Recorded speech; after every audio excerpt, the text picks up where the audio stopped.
I know we didn't drive one over here for this bottom piece, but this piece here, because it's three-sided, we're gonna do everything we can to help this shape out, because it's the way whenever you have a surface you're creating that's three-sided, where it's going to come to a point here, you're going to have the possibility of having some very unwanted geometry happen in this corner. And this is a case where if you try to do a boundary surface from this edge down to this edge, you would get something nasty right here. And actually, I'm going to go ahead and I'm just going to show you that. So let's do a boundary surface from here to here, and direction 2, I'm just going to throw that in there. We can still throw the relations, equal curvature, but you can see it's throwing up an error here.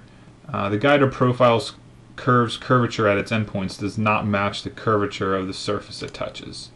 So basically it's telling me that it can't match this curvature here on this surface because of its surrounding geometry. On this first edge here, I'm going to go ahead, I'm just going to add that tangent relation. And so one thing you can see is these guide curves all come to a common point down here where it's essentially like revolving the surface, only it's not cylindrical. Let's turn this curvature relation on and see if we actually get that interesting thing I was talking about. Alright, so you can see here at the corner where everything is kind of coming together, you get several different changes of curvature down here in this tight little area. We've got these blue section coming up here, this kind of lighter bluish gray, there's some green here, and then this black spot, which is essentially very small amount of curvature, and that is really not going to be wanted. And you can see it doesn't really blend, and there's some interesting pocketing and stuff going on here. In a render, like if you're just in the modeling environment and you look at this, you can't really tell too much, but when you start rendering these things, especially when you mirror it, it's going to be that much more obvious. So I'm going to get rid of that boundary surface. On the right sketch plane, I am going to just add some helper lines here. So this is going to be 500, just like everything else that we've done. And make that tangent.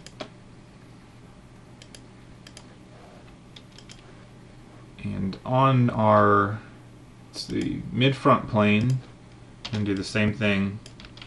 And just draw a line at that point out here. Remember, we can apply this equal relation so we don't have to dimension that line. And then make that tangent. Alright. So now we can create a boundary surface using that edge. Actually, let me clear this. Alright, so we're going to use that edge, and direction 2 is going to be that and this. So you might be thinking, well, we're using the edge of that surface, but it's going, it's going the wrong direction from what you would normally think. And that's fine. We're not going to apply any tangency or anything to this edge, so we don't really have to worry about the direction the surface is going. This is going to be where we want our helper surface to go. And also keep in mind, you have the mesh preview, the curvature cones, which you can turn on and off if you don't really want to see them. You also have the zebra stripes that you can turn on. And those can be helpful if you start rotating this surface around. You kind of want to see its curvature. And one important thing to note is the cleanliness of these zebra stripes, these lines. So you can see they don't have any, there isn't a spot where they actually jump or they have any funny geometry in them. So that means we've got a nice smooth surface here. And when you turn the curvature combs back on, you can see that as well. You can see these combs, they're nice and smooth here, which we know because when we created the spline that created the surface here, we were very careful about its geometry.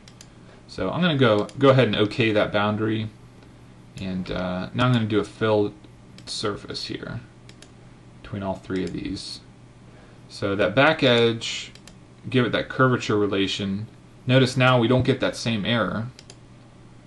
This one, tangent, just simply because there's no curvature to that one. This one here, I'm going to actually apply a curvature relation since we do have some changing geometry in two directions, and you can see instantly that it really messes things up. It's creating these funny pockets and surfaces and things like that. So that's definitely not ideal for us. Let's change it to tangent and see what happens. Alright, so we're getting some serious pocketing here as well.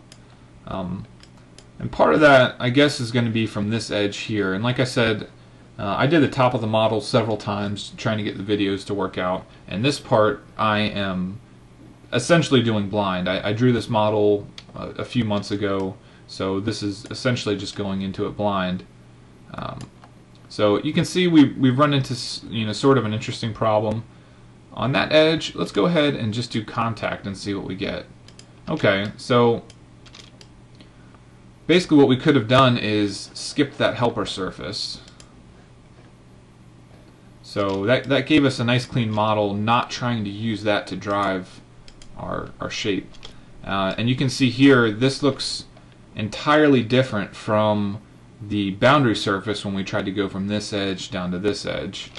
But one thing you do notice is this right here is not carried over to this one here. And that's an interesting thing here. So what I'm going to go ahead, I'm going to come back here, I'm going to apply curvature and see what that changes. Alright, so now we get a little bit different model. It's actually carried over, which is what I want, because otherwise, when you're looking underneath this thing, this section of curvature here, if that wasn't brought over, you would have a definite jump in the reflection of the light. You can see here things still kind of congregate into this corner, and that's a property of the three-sided patch that we're creating. But you'll notice that we don't have that little black spot in the corner of very low curvature. So when we mirror this thing around, we're not going to be too worried about the surrounding geometry. There's a funny little spot here, which I don't know that we can do all that much about, other than changing this right here. So we'll probably just run with that for now. And again, when you're dealing with these things, this might be an issue that you would need to go back and you probably need to adjust this surface a little bit and tweak things until you get it just right.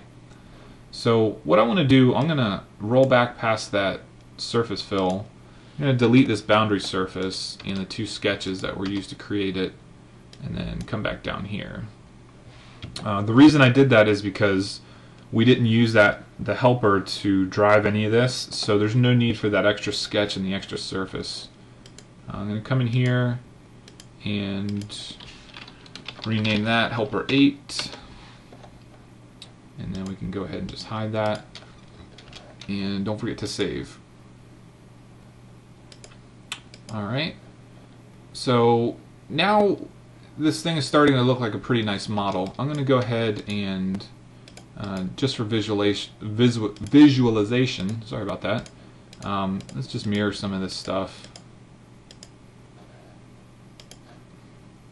and take a look at what we have. Alright, so you can see here we've already looked at this before. You can see the nice the reflection from the light and how it actually translates across some of these different top surfaces.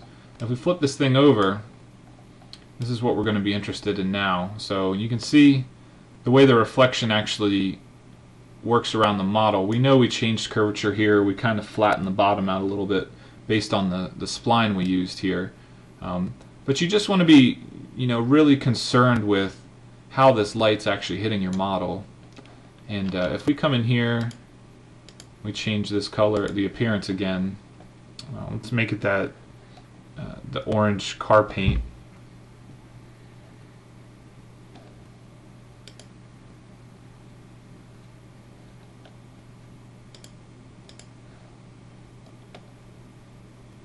To make it sienna.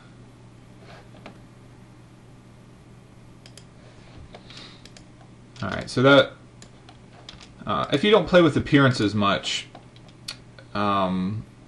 this right here, right now it's on the basic setting, and depending on which version of SolidWorks you're using, as far as premium or professional or